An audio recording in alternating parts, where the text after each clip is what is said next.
about heat and work.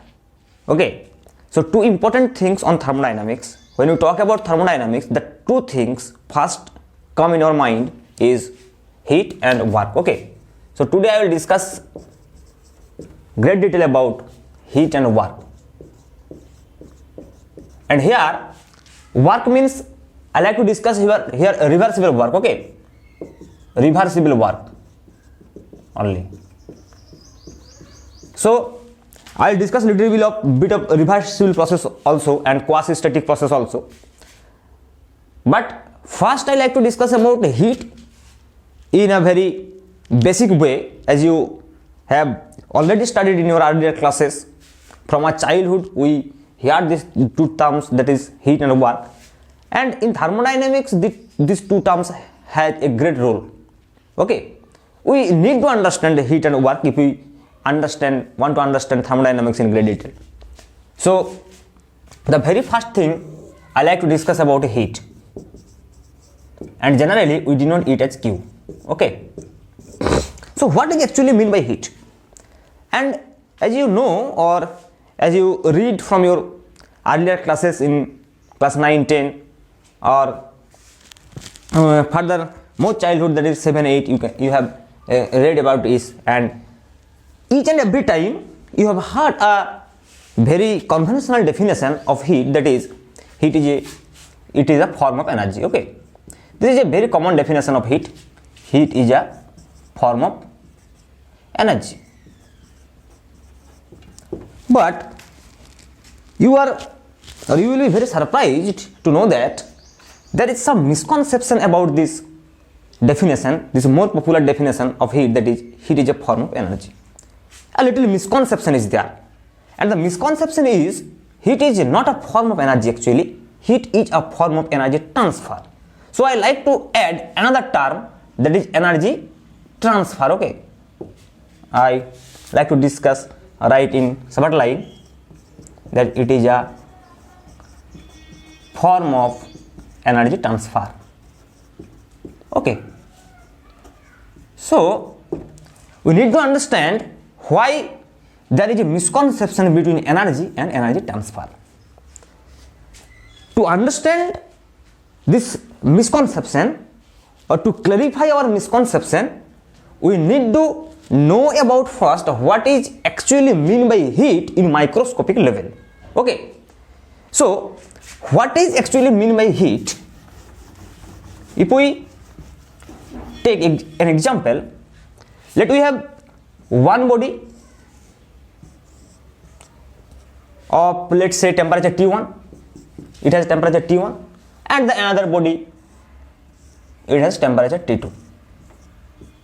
Okay, so now we know that if T1 is greater than T2, let me take that T1 is greater than T2. Now if T1 is greater than T2, and if we connect these two body with a heat conductor like this, then something is flowing from T1 to T2, or something is flowing from this object to this object. And what is this? What is flowing from this object A to this object B? This is nothing but energy. Okay, why this is energy?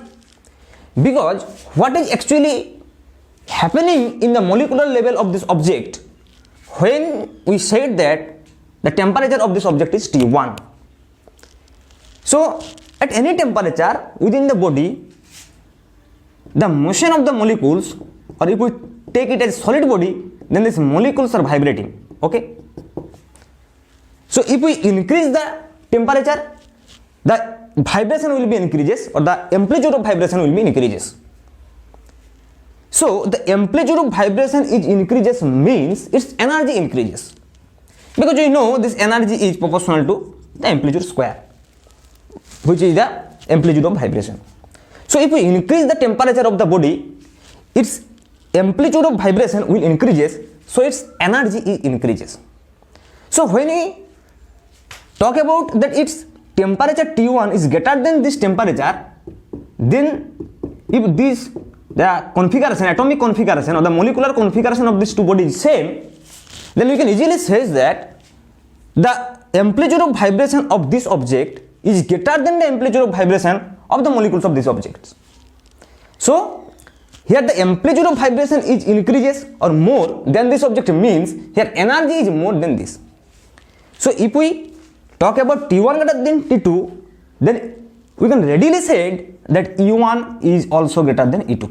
So the temperature of this object is more, it means that its energy is more. Okay, so this is the basic thing. Now what will happen when we connect these two body by a heat conductor, good heat conductor, then what will happen? The energy which is more on this object is flowing from this object to this object. So energy is flowing from this T1 to T2 or this object A to object B. So the energy is flowing up to while up to a certain time, when the energy of these two bodies will be same, then the transfer of energy will remain same, or the transfer of energy will be closed. So the energy which is transferred from this object to this object due to the difference of temperature, okay, due to this difference of temperature, energy is transferred from this object to this object, and this energy transfer is called actually heat. This is actually heat, Q.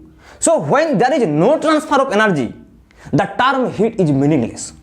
So when there energy transfer occur, then the name heat is called. So here, as the energy transfer is the thermodynamic case, here we actually give the name heat of the energy, these types of energy transfers, which energy transfer is occurred due to temperature difference. But there is many cases in mechanics, we know heat energy transfer, but we don't call that this energy transfer is heat. So when the energy transfer is occur due to the temperature difference, then this kinds of energy transfer is called heat actually. So heat is nothing but a transfer of energy. If we talk that this body has heat Q, there is no meaning. If we call this body has heat Q1, this body have heat Q2, there is no meaning. So the term heat is only arises when there is energy transfer, and the energy transfer should be due to the temperature difference. So the energy which is appear here, or which is increases here, or which is different from one body to another body, is due to the molecular case, due to the molecular vibration. So this is the microscopic phenomena actually. So the energy transfer is due to some microscopic region, and that energy transfer is actually called heat. But if we talk about work, so what is this means?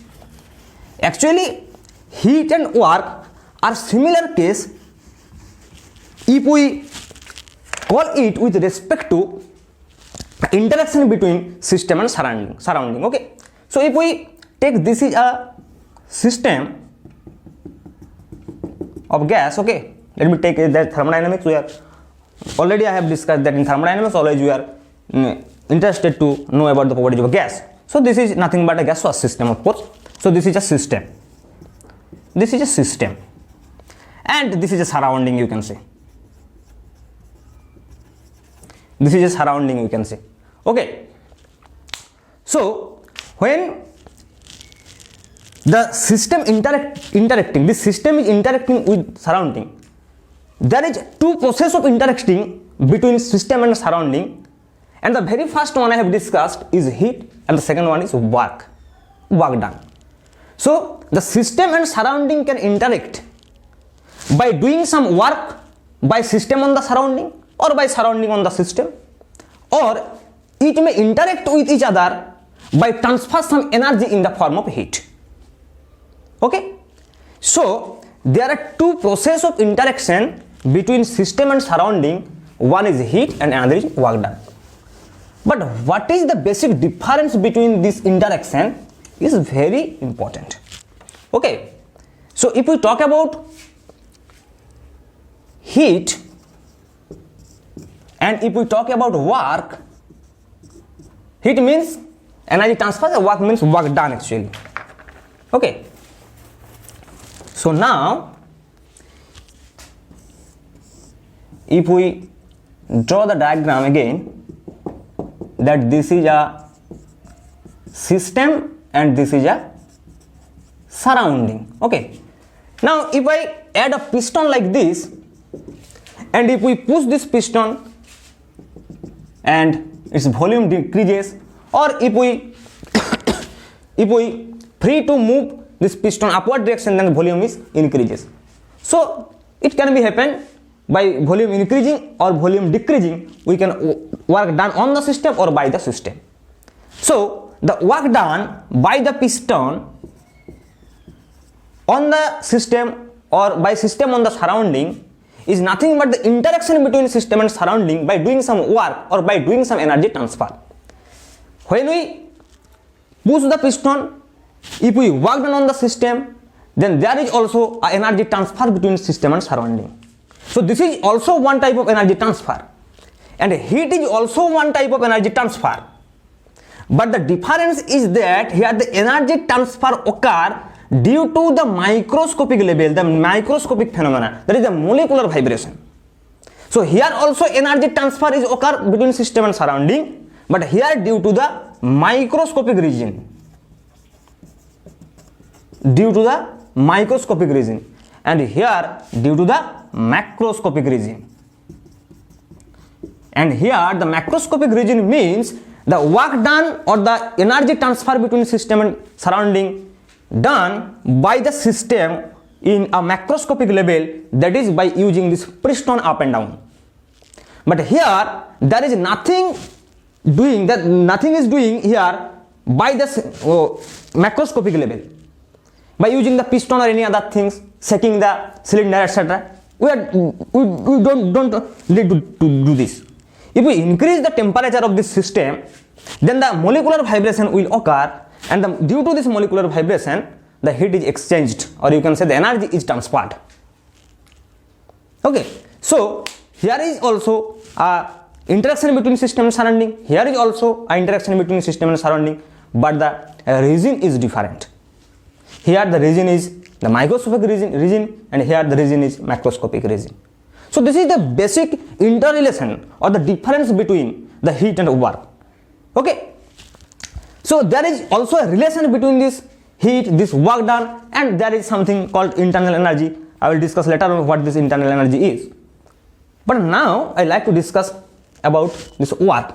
As the heading says, that reversible work I want to discuss about. So to discuss the reversible process or the reversible work done, we need to understand first what is reversible process.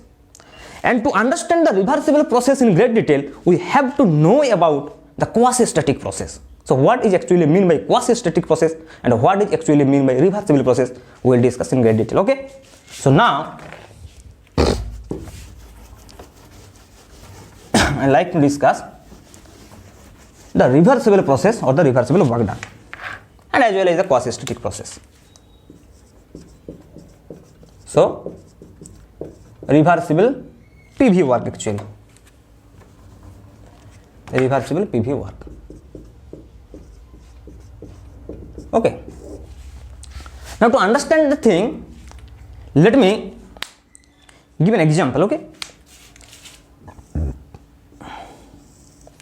so I like to draw the figure over here. So this is a cylinder of gas of some volume, and a piston is attached as usually over here.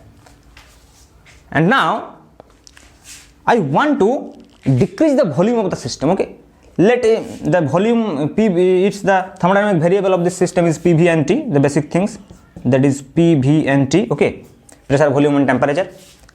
And now I want to take it on a heat bath, okay, or on a stove, such that its heat is remains constant. Its temperature is remains constant. So we assume that the system has temperature constant. Okay, it is constant. Now if we want to decrease its volume by pressing the piston, then some work will be done on the system by surrounding. Okay, But if we want to do the work or we want to undergo the process in a very slowly way, that is stepwise way, in an infinitesimally small displacement occur in this system, then the quasi-static process is occur. So what is this thing? To do this, let me take an example. We have a sand particle over here, okay? Sand particle. By using the sand particle, this is a very good example. In many books, this example is given. I have seen that we have some sand particles over here, okay? There is a large number of sand particles. Let me take here is a 10 to the power 6, okay? 10 to the power 6 sand particles over here. Large number of sand particles over here. Now, if we placed one sand particle over here, then what will happen? Initially, here is a piston outside, here is a pressure, outside pressure, that is P out, or you can say it is the P atmospheric pressure. And from the downward, there is a pressure, that is P in, inside the pressure, inside the system, there is a pressure P in. And if the area of this cylinder or this piston is capital A, then in the mechanical equilibrium, in the balancing condition, there should be P atmosphere into A is equals to P inside into A. So initially this is happened. This is happening over here. P atmosphere into A is equal to P inside into A. But now if we placed a sand particle over here of small mass, small m, then a force mg will act downwards. So in that case, there is two downward force. One is P atmosphere into A and another is mg. So which is obviously greater than P inside into A. So what will happen? This piston will displaced through a small displacement, through a very, very small displacement, because the mass of this sand particle is very, very small. So mg will be very, very small. So there will occur a very small displacement downward direction. Okay. Now what will happen due to this displacement? The pressure inside the gas will increases because the volume is decreases in some amount, little amount though, but there is a decreases of volume is occurred. So the pressure will be increases as the temperature is constant of the system. So you know when the temperature is constant, that is PV equals to constant. So P is proportional to 1 by V. This is the Boyle's law. So when the temperature is constant, so its pressure is increased as the volume is decreases. So when its pressure increases, P internal pressure will be increases. So P in into A will increases in such a way that these two will balance each other. So again the equilibrium will occur. Again this P inside, you can say P inside dash. So P ATM into A plus mg will be equal to P inside prime into A. Now if we take a sand particle again over here, then again some displacement will occur, again some volume will decreases, so the pressure will increases and again it will balanced. So now in each and every stage there is very, very little infinitesimally small displacement will occur and the system will undergo a displacement and decreases a volume. Now let me say that there is a due to 10 to the power 6 sand particle, when we put over here 10 to the power 6 sand particles, then the net displacement is 2 centimeter like this. 2 centimeter, let me assume it is 2 centimeter. So what amount of infinitesimally small displacement will occur due to each sand particle placed over here? So if 10 to the power 6 particles will occur, 2 centimeter displacement do occur 2 centimeter displacement, then 1 particles do occur 2 by 10 to the power 6 centimeter, that is 2 microcentimeter displacement. This is a huge amount of small quantity, very little quantity, infinitesimal displacement 2 microcentimeter is.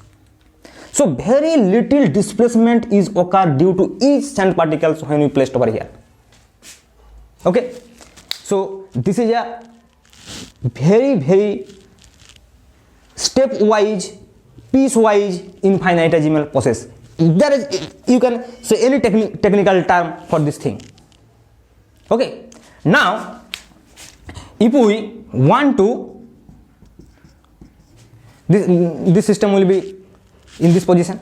Now if we want to put these sand particles one by one again, if we extract these sand particles from here one, then it will again undergo upward displacement of this 2 microcentimeter. If we again take another sand particle, then it will again go through a displacement. So that is, we can go this from final position to this initial position again by extracting one sand particles again one by one, and we will get each and every steps as we get before. When we go from initial to final position, we can get 10 to the power 6 steps. Okay. Similarly, when we go from final to initial position, we will again get 10 to the power 6 steps. And each steps when we get will be similar as we have got before. So we can get each and every steps again if we extract sand particles one by one again. And these types of process is called actually quasi-static process. If the system is going from initial to final position in a large number of infinitesimal process, and again the system come back to its initial position by undergoing all these process, by acquiring all these process, then we can say that this is a quasi-static process. And this quasi-static process can be reversible process. Only this quasi-static process can be reversible process. Actually, the term, when we come back again its final states, its initial states, each and individual initial states, this actually, from this term, actually the reversible work, the reversible term is coming. Reversible means we can reverse the process same way as we go, I to F. So this is a reversible process, but to get this reversible process, we have to assume that the process is quasi-static, that is, the process is infinitesimally small. So if the process is infinitesimally small like this, as we have given this example, so if the process is infinitesimally small, that is quasi-static, and there is no dissipative force, that means there is no friction, there is no way of loss the energy, so no dissipative force or no dissipative energy, there is no dissipative force, then and then only we can get this reversible process. So reversible process means we can reach each and individual steps as we have got before, but the process should be very, very, very small, and then only we can get the initial state, each and individual initial state. Okay, if there is a 10 to the power 6 steps, then if we go from final to initial state, we can get all the steps again. When the process is quasi-static. If no quasi-static process, there is no existence of reversible process. So the process, to be a reversible process, it should be a quasi-static process. And when the quasi-static process and there is a non-dissipative force, these two things together will form a reversible process. Okay. Now, if we want to know its technically or in the physical parameters, that is the parameter, the thermodynamic variable, that is PVT, we can draw a graph like this. This is a PV diagram, we call it indicator diagram, and like this is a process.